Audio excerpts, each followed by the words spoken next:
O governo Bolsonaro foi alvo de manifestações de apoio e protesto em São Paulo, em Brasília e no Rio de Janeiro neste fim de semana. Mas em São Paulo, manifestantes ligados às torcidas organizadas de times de futebol protestaram contra o presidente. O protesto terminou em confronto com a polícia militar. Também houve ato a favor do presidente na Avenida Paulista. Em Brasília, manifestantes vestidos de verde e amarelo fizeram manifestações de apoio ao presidente Jair Bolsonaro. E no Rio, houve manifestações simultâneas ali contra e a favor do governo. O tema do debate de hoje é: as manifestações deixam o ambiente político no país mais tenso? Os nossos debatedores são Augusto de Arruda Botelho, advogado especialista em direito penal. Olá, Augusto, boa noite. Boa noite. E Caio Coppola, bacharel em direito e comentarista político. Boa noite, Caio. Boa noite, Mona Lisa. Boa noite, doutor Augusto. Boa noite ao espectador da CNN. Hoje começamos com você. Suas primeiras considerações, Caio, por favor. Acho que pela ordem a gente tinha combinado que ia ser o doutor Augusto. Pode ser, as suas primeiras considerações. Pediram para começar com você porque a última tinha sido eu tenho Augusto. um acordo de cavalheiros aqui com o doutor Augusto que a gente alterna as considerações iniciais, mas como você achar melhor. Podemos ir com você, então? Pode ser, sem problema nenhum. Bom, sobre as manifestações agora desse domingo, eu queria fazer algumas breves considerações antes da gente tratar do que realmente interessa, né, que é a desinformação política promovida pela grande imprensa e os desatinos do ministro Celso de Mello, decano do STF, que comparou o Brasil de hoje com a Alemanha, né, da ascensão nazista. Então, ok, vamos falar das manifestações, mas sem perder o foco no que mais importa. As elites do judiciário e as elites da mídia, imbuídas sim de um espírito golpista, estão trabalhando exaustivamente pela deposição ilegal de um governo democraticamente eleito, contra o qual não há sequer uma denúncia de corrupção. Bom, em primeiro lugar, vamos responder à pergunta do debate, né? Se as manifestações estão deixando o clima político mais tenso. Nesse ponto, a gente não pode confundir a verdadeira relação de causa e efeito. Via de regra, não são as manifestações que causam tensão política, é a tensão política que causa manifestações. Uma manifestação nada mais é que a materialização de uma insatisfação popular, seja ela justa ou injusta, em maior ou menor grau.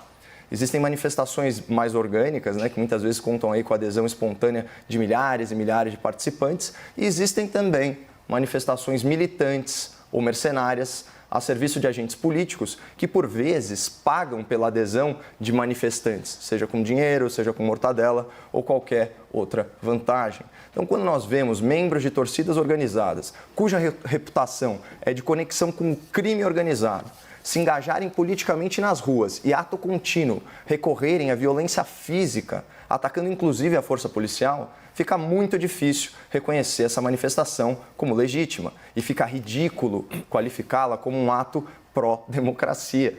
Assim como é ridículo qualificar todo e qualquer ato de apoio ao presidente da República como antidemocrático. Mas adivinha quem desempenha com primor e com disfarçatez esse papel ridículo de qualificar e estigmatizar as coisas em desacordo com a realidade? Essa imprensa partidarizada, que faz militância política travestida de jornalismo. E que, graças à internet, cada vez mais vê a sua hipocrisia, as suas contradições, as suas mentiras escancaradas nas redes sociais.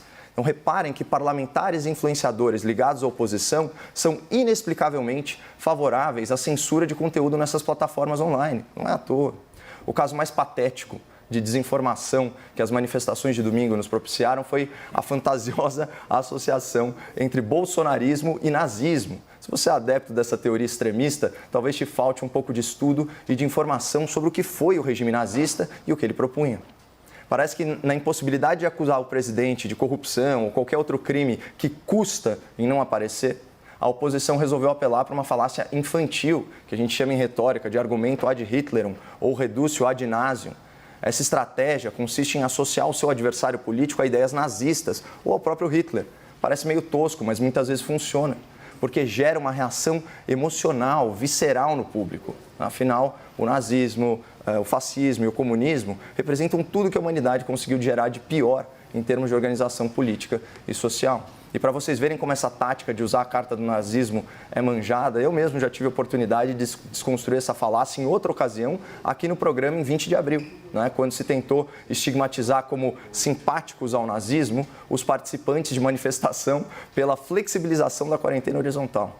Bom, ainda falta abordar o tema aí sob a perspectiva da elite do nosso judiciário, então para não me alongar e fomentar o debate, eu vou encerrar esse comentário inicial já deixando uma pergunta no ar para o doutor Augusto. Né? Vamos considerar que o ministro do STF acha que o bolsonarismo é similar ao nazismo e chega a compartilhar essas ideias em grupos de WhatsApp com outros ministros. Esse ministro estaria apto a relatar e a julgar um processo contra o presidente da República que ele vê como inimigo político? Ou, em outras palavras, né, você, doutor, se advogasse nessa causa para a presidência da República, não alegaria aí a suspeição do ministro por falta de imparcialidade? Fica no ar aí. Então, Augusto, suas primeiras considerações, já com pergunta. Vamos lá, Augusto, por favor. Primeiro fazer as considerações, depois eu respondo a pergunta. Justo. Boa noite a todas e todos. A pergunta do debate de hoje é se as manifestações estão deixando o clima político ainda mais tenso no Brasil.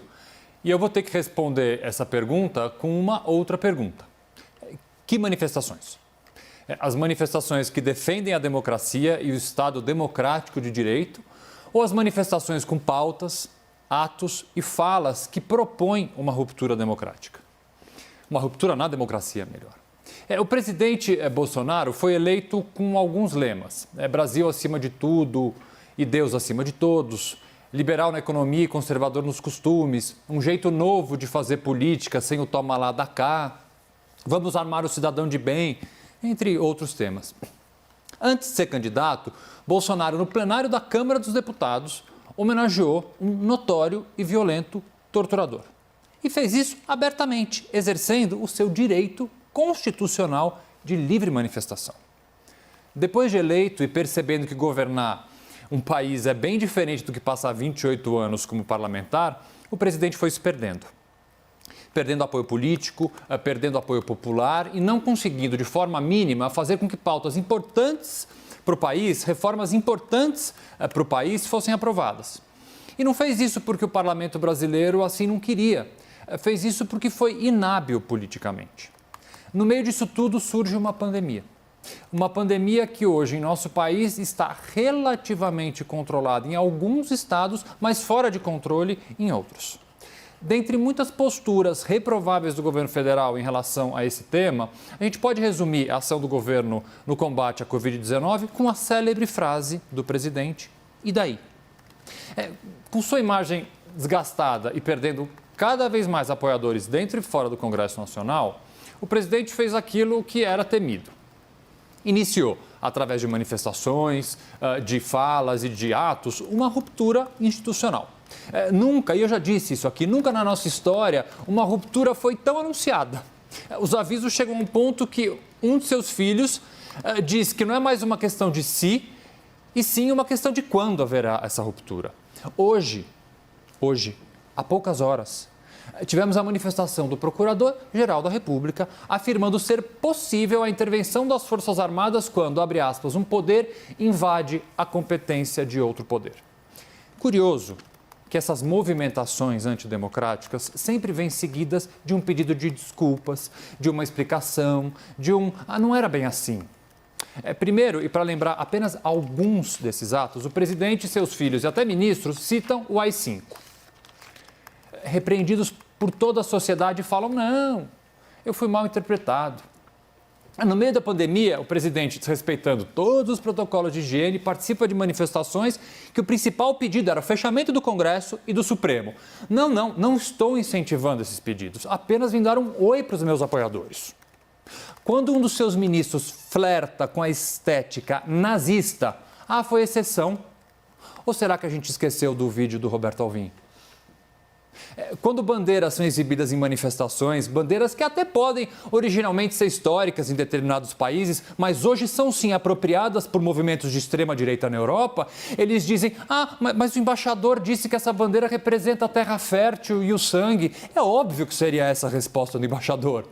Se a gente perguntar para qualquer embaixador americano sobre a bandeira dos Estados Confederados, ele, por certo, vai responder: é uma bandeira histórica, um símbolo da Guerra de Secessão, e nunca uma bandeira que foi apropriada por movimentos racistas. Augusto, você está vendo o autoritarismo onde não tem.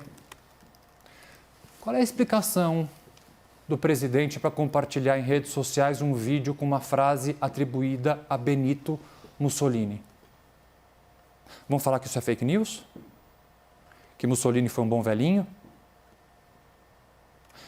Todos nós brasileiros temos o direito de apoiar, criticar ou fazer oposição a quem quer que seja. Os apoiadores do presidente têm todo o direito de se manifestar, todo o direito de ir para as ruas, quando a flexibilização do isolamento permitir, mas para defender o governo. Podem fazer carreata, podem se apropriar da camiseta da seleção brasileira, podem fazer brinde com leite, com café, com suco de laranja, podem hastear qualquer bandeira. Os opositores do governo também têm exatamente o mesmo direito. Podem se intitular democratas, antifascistas, stalinistas, trotskistas, o que for. Mas o principal e a mais essencial mensagem que eu gostaria de trazer aqui hoje é que tem algo que a gente não pode admitir. Não podemos negociar. Seja para qual lado for. As manifestações não podem, em hipótese alguma, fazer uso de violência. E para finalizar, eu queria falar uma última coisa. Qualquer ato de posicionamento político é, no fundo, também um ato de coragem. Portanto, ao fazer falas, manifestações, ao se apropriar de bandeiras, de lemas, tenham coragem e assumam todos, de todos os lados, a responsabilidade de assim se manifestarem. Vamos lá, então, para o debate. Caio e Augusto, por favor.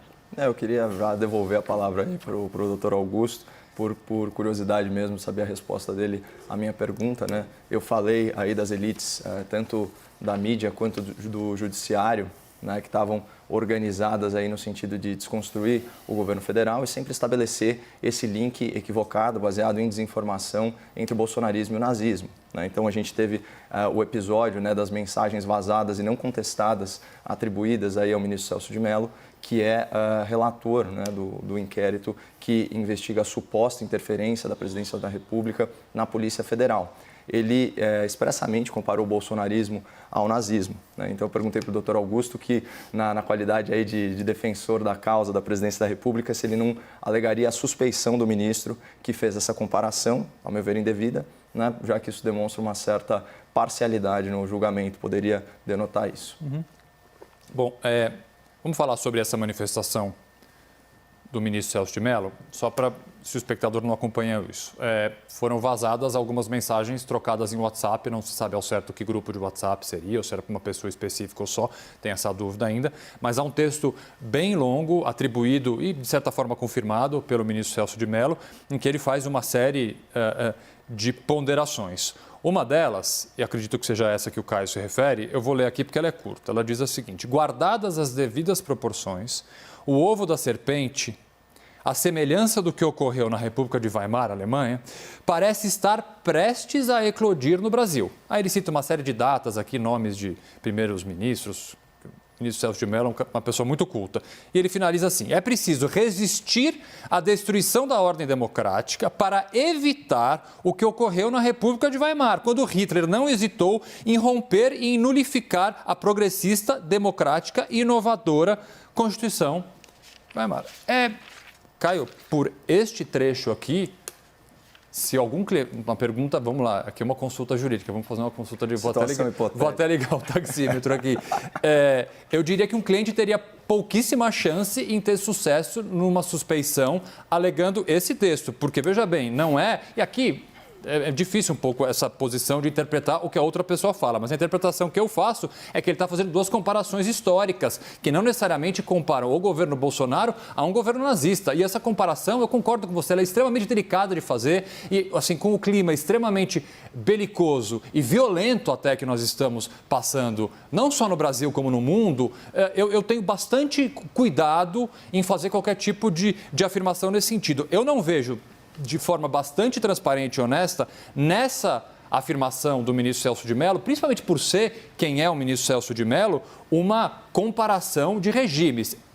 Se você pegar a troca de mensagens inteira do ministro Celso de Mello, ele faz referências históricas variadas, porque é a forma dele escrever. É curioso imaginar até que num grupo de WhatsApp uma pessoa, no caso um ministro, escreva muito parecido com o que ele escreve nos votos dele. Imagino eu escrevendo no grupo de WhatsApp com meus amigos como eu escrevo petições. E é assim. Então, eu respondendo de forma bastante transparente a sua pergunta, é isso que eu tenho a dizer. Passo a bola de novo para você, porque o tempo ainda era seu. Eu vou pegar carona, então, justamente nessa sua citação. Eu acho importante, né?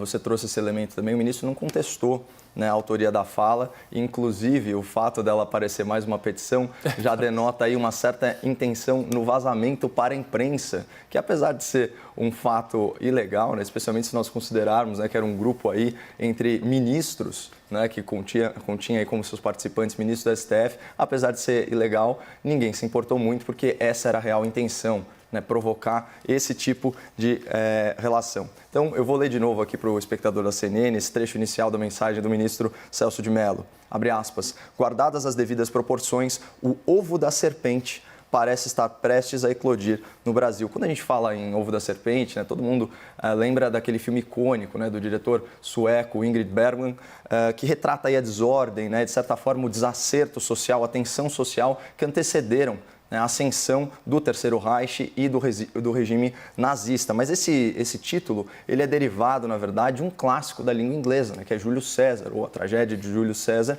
que é uma obra shakespeariana. Né, e ele vai falar como que foi o complô, né, contra o ditador, que culminou aí no seu assassinato. Então, ao contrário do que o nome sugere, né, o protagonista de Júlio César não é Júlio César, é Brutus, né, o seu antigo aliado.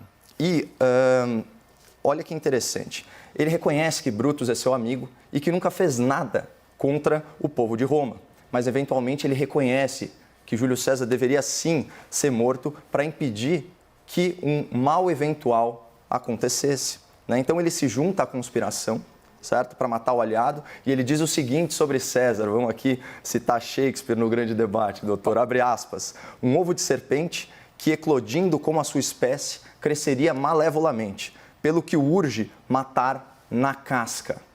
Ou seja, antes da serpente eclodir, a gente elimina o ovo.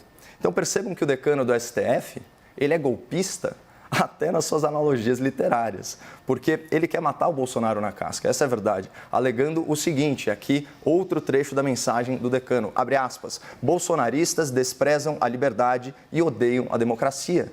Isso foi escrito por um ministro do Supremo Tribunal Federal, a quem incumbe julgar o presidente da República.